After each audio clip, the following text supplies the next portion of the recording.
अपि माने होता है भी। ताह रात्रि ही, भगवान ने उन रात्रियों को भी याद किया। किन रात्रियों को?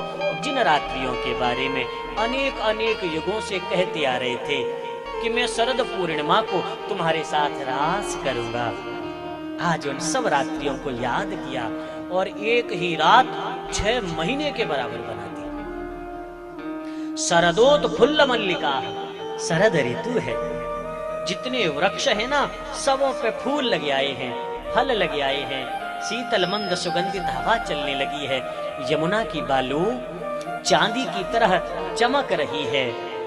कथा प्रेमियों, आज श्याम सुंदर को याद आई कि मैंने अपने भक्तों को वचन दिया है कि हम तुम्हारे साथ रास करेंगे। तो आज उन्होंने अपने अधरों पर अपनी वंशी को रखा और निनाद किया।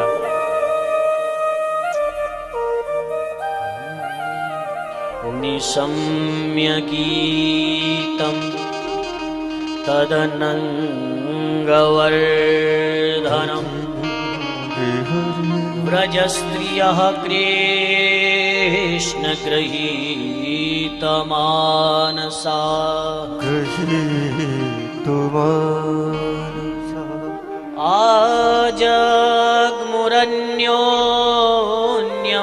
आजग्मुरन्योन्यमलक्षितोद्यमा स यत्र कान्तोज्ज्वलोलकुण्डला।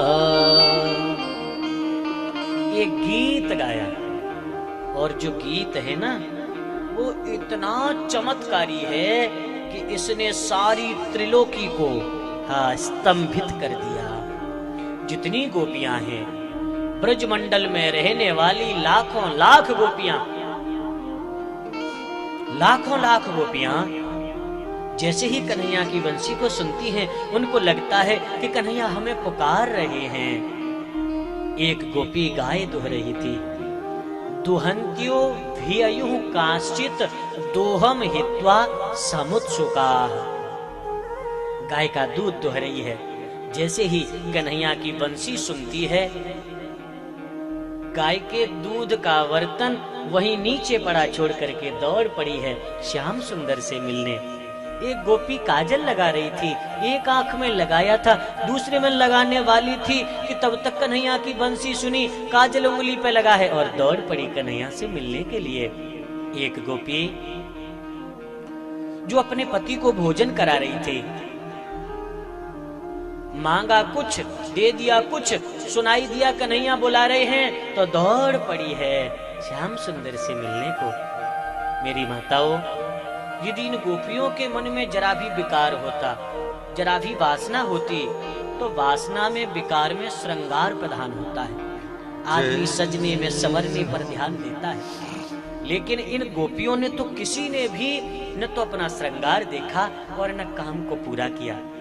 जैसे किसी विशेष मिशन पर कुछ लोग लगे हों और जैसे ही उनके स्वामी का आदेश आए, इशारा हो और तुरंत सारे लोग एकदम से निकल पड़ते हैं, ठीक इसी तरह भगवान श्याम सुंदर की यह प्रेमी भक्ता गोपियां कन्हैया की टेर सुनते ही दौड़ पड़ी हैं, न किसी की परवाह नहीं करी। जैसे ही ब्रज गोपियों के झुंड यमुना किनारे पहुंचे, कन्हैया ने देखा, कहा, स्वागतम भो महाभागा प्रियम किं करवाणि वः ब्रजस्या नामयं ब्रूता कश्चिद गमन कारणम। देवियों, स्वागतम, तुम्हारा स्वागत है। गोपियों ने सोचा, देखो कन्हैया कितने दयालु हैं, हमें पुकारा, हम चली आई तो हमारा स्वागत भी कर रहे हैं। लेकिन पीछे से पूछ लिया, ब्रूता गमन कारणम, अपनी आने का कारण बताओ। तुम रात्रि के समय जंगल में क्यों आई हो? ओहो, मुझे लगता है आज शरद पूर्णिमा की रात सबसे ज्यादा सुंदर होती है, तो तुम चांदनी रात में जंगल की, वृंदावन की शोभा देखने आई हो।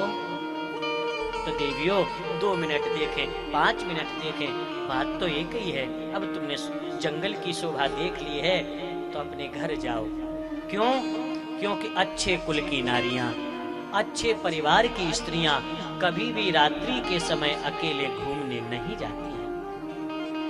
और तुम तो बहुत अच्छे परिवार की हो, अच्छे कुल की हो, इसलिए देवियों अपनी अपनी घर जाओ। अब गोपियों ने सोचा ये कन्हैया बड़े विचित्र हैं। पहले तो नाम लेके बुलाया कि भैया इधर आओ, और जब तुम चल के आ गए तो पूछ रहे हो क्यों आए हो। तो बिचारी क्या कहें, खड़ी हैं, नजर झुका ली है, पैर के नाखून से जमीन को कुरेद रही हैं, कुछ कह नहीं पा रही। कन्हैया ने कहा अच्छा, कहीं तुम इसलिए तो नहीं आई कि तुम्हारे पति सुंदर नहीं है। तो देखो देवियों, दुहसीलो दुर्भगो वृद्धो जडोरोग्य धनोपिवा पति स्त्रीभिर्न हातव्यो लोकेप्सुभिरपातकी।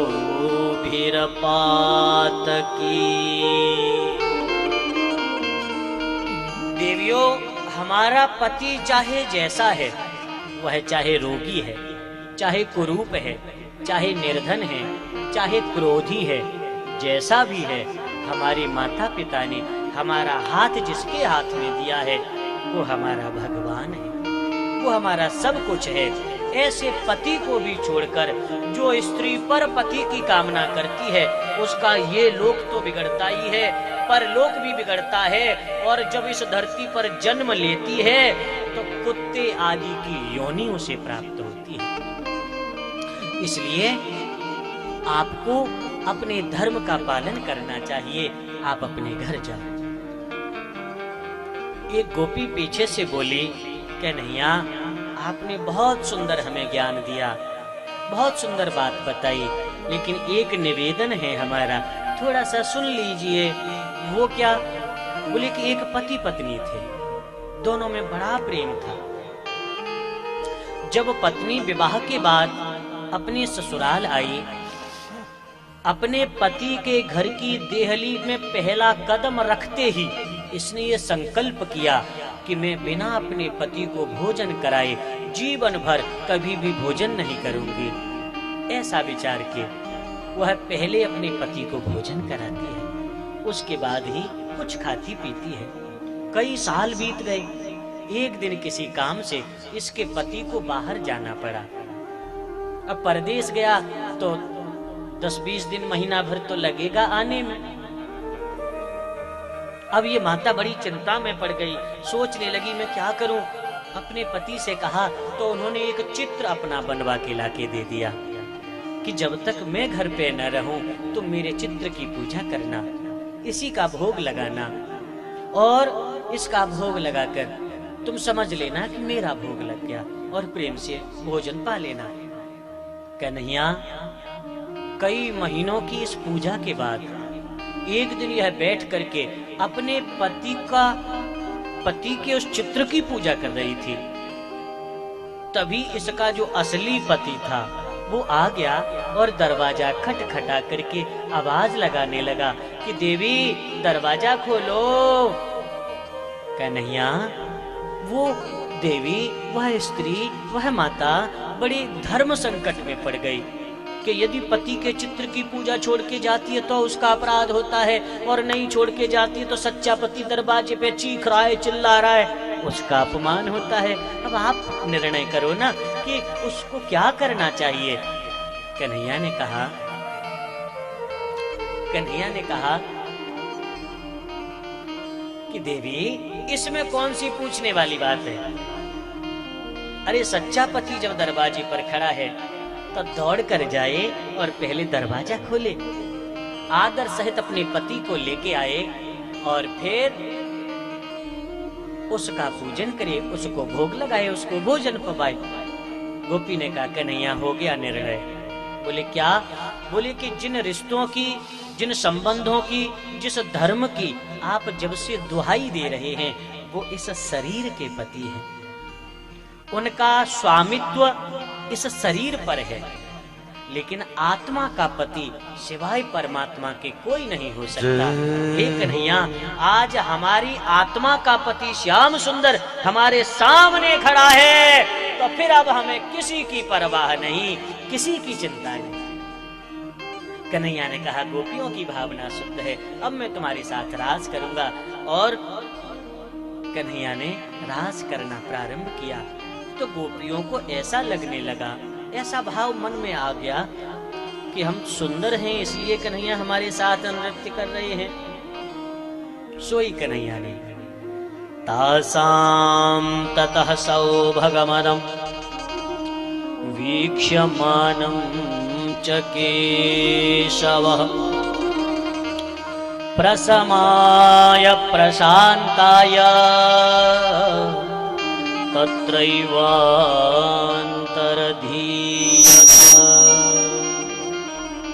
उन ब्रज गोपियों के मन में आए हुए अभिमान को मिटाने के लिए श्याम सुंदर अंतर ध्यान हो गए हैं। इधर गोपियां ढूंढती घूम रही हैं, उधर आवाज पहुंची भगवान भोलेनाथ के कानों में, ओहो कन्हैया आज रास करने वाले हैं। सोई श्याम सुंदर भोलेनाथ समाधि छोड़ करके दौड़े। देखा कि माता पार्वती भी तैयार हो रही है। पूछा देवी कहाँ जा रही हो? बोले आज हम जा रहे हैं वृंदावन, आज श्याम सुंदर रास लीला कर रहे हैं। तो बोले मुझे भी ले चलो ना गोपी बना करके। बोले बाबा तुम्हें कैसे बनाए? बोले कि तुम बना सकती हो। तो लहंगा फरिया पहनाया, सुंदर श्रृंगार किया, बढ़िया सा टीका लगाया, सारा श्रृंगार बढ़िया सुंदर पायल पहनाई। भोलेनाथ को देख करके माता पार्वती बोली वाह स्वामी कितने दिव्य लग रहे हो। और एक दिना भोले भंडारी बन करके ब्रजनाथ। भगवान भोलेनाथ जैसे ही गोपी बनकर आए, हमारे भोलेनाथ पधारे हैं। कुछ नहीं किया, अपनी बंसी बजाई, और जो कन्हैया ने बंसी बजाई, बंसी को सुना भोलेनाथ तो भूल गए घूंघट फूंघट। और जैसे ही घूंघट उड़ा भोलेनाथ की दाढ़ी दिखाई दे गई। कन्हैया ने कहा भोले बाबा कितने प्यारे लग रहे हो, कितने अच्छे लग रहे हो। आप हमेशा इसी रूप से हमारे वृंदावन में सदा निवास करें। तब से भगवान भोलेनाथ वृंदावन में गोपी रूप में विराजते हैं। बोलिए गोपेश्वर भगवान की जय।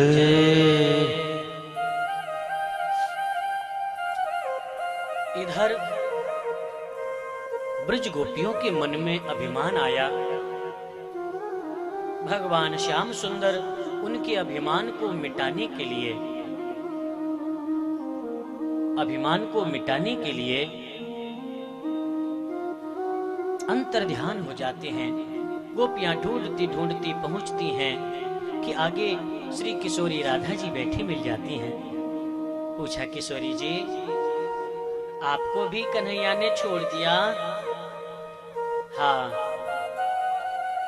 तुमसे भी भूल हुई और हमसे भी कोई भूल हो गई, इसलिए कन्हैया ने हमारा त्याग कर दिया। कन्हैया जब रूठ जाते हैं तो उन्हें कैसे मनाया जाता है, कैसे मनाया जा सकता है? तो किशोरी श्री राधा जी ने कहा एक ही उपाय है, और वो है कि कन्हैया को याद करके तुम गीत गाओ। यदि कोई गीत गाओगे तो श्याम सुंदर हमारी गलती को क्षमा कर देंगे और हमें पुनः अपना लेंगे। आदरणीय बंधुओं, तो पुनः पुलेन मागत्य कालिंद्या कृष्ण भावना। भगवान श्याम सुंदर को पाने के लिए, भगवान श्याम सुंदर को पाने के लिए एक दिव्य गीत गाती हैं। आइए हम आप भी बड़े प्रेम से श्रद्धा भाव पूर्वक इस गोपी गीत का ध्यान करें, चिंतन करें कुछ इसके मंत्र। जयति तेधिकं जन्मना ब्रज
जयति तेधिकम जन्म ना ब्रज। भला हम ब्रजवासियों को कौन जानता था, जब से आपने अवतार लिया तब से इस ब्रज की इतनी महिमा है कि स्वयं महालक्ष्मी भी यहाँ आने के लिए तरसती है। हे कन्हैया, ऐसा आपने हमारा सौभाग्य बढ़ा दिया, इतना आपने हमारा मान बढ़ा दिया।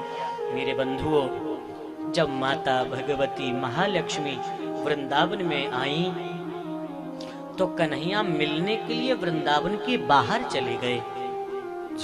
वृंदावन में यमुना के किनारे, यमुना पार करके एक दूसरी जगह थी जिसका नाम है बेलवन। अभी पौष मास चल रहा है और अभी